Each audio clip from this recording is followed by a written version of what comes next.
L'accord pour la paix et la réconciliation au Mali issu du processus d'Alger est dans une impasse totale. La demande de la coordination des mouvements de l'Azawad, CMA, à tenir une réunion d'urgence sur un terrain neutre a reçu une fin de non-recevoir des autorités maliennes de transition qui rejettent tout échange en dehors du territoire national. Et cela, malgré le lobbying de l'Algérie qui ne voyait aucune objection à ce que cette rencontre se tienne dans sa capitale, là où le processus a démarré en 2014. Le colonel Assimi Goïta et son gouvernement ont un agenda. Les groupes armés, notamment ceux de la CMA, en ont un autre. Chacun essaie de pousser l'autre à la faute. Aucun camp ne veut porter la responsabilité de la rupture.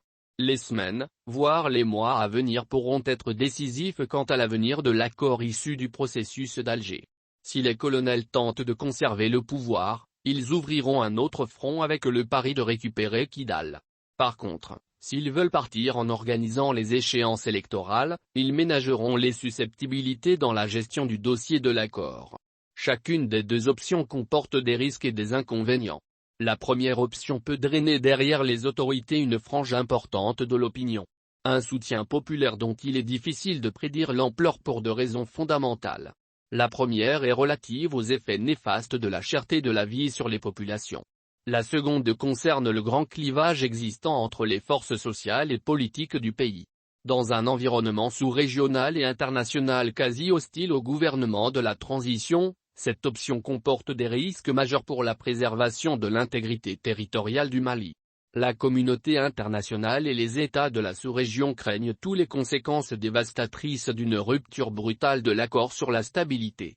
Hier 1er février 2023, une forte délégation d'ambassadeurs et de diplomates accrédités au Mali, essentiellement d'États membres de la médiation internationale au Mali, du Conseil de sécurité de l'ONU et du comité de suivi de l'accord pour la paix et la réconciliation au Mali issu du processus d'Alger s'est rendu à Kidal dans le cadre d'une mission de bons offices. Selon Atey Ag Mohamed de l'ACMA, cette mission se fixe pour but principal de mieux s'imprégner de la situation d'arrêt depuis plusieurs semaines de tous les mécanismes d'interaction autour de l'accord d'Alger et dont le dénouement dépendra inconditionnellement des résultats d'une réunion réitérée par l'ACMA et la plateforme avec la médiation internationale en terrain neutre. La deuxième option aura l'avantage de préserver l'équilibre précaire. En attendant l'installation des autorités légitimes issues des élections, les deux parties se feront des arrangements sous l'arbitrage de la communauté internationale. Aujourd'hui, il faut encourager, voire amplifier la dynamique qui permet à certains directeurs régionaux de faire un job extraordinaire au service des populations. Elle permettra de préserver des acquis en évitant un embrasement général dont nul ne peut prédire les conséquences. Les groupes armés djihadistes qui se battent dans leur quête territoriale ont un ennemi commun: les forces armées de défense et de sécurité du Mali. Iyada Gagali est devenu très mobile ces derniers jours avec des apparitions publiques relayées via des canaux de propagande.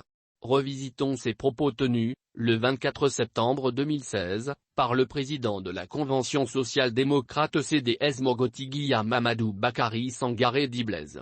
Si les problèmes demeurent par nature les mêmes, en degrés ils se sont exacerbés, la crise au nord a connu des nouvelles mutations: rébellion, séparatisme, djihadisme et autres.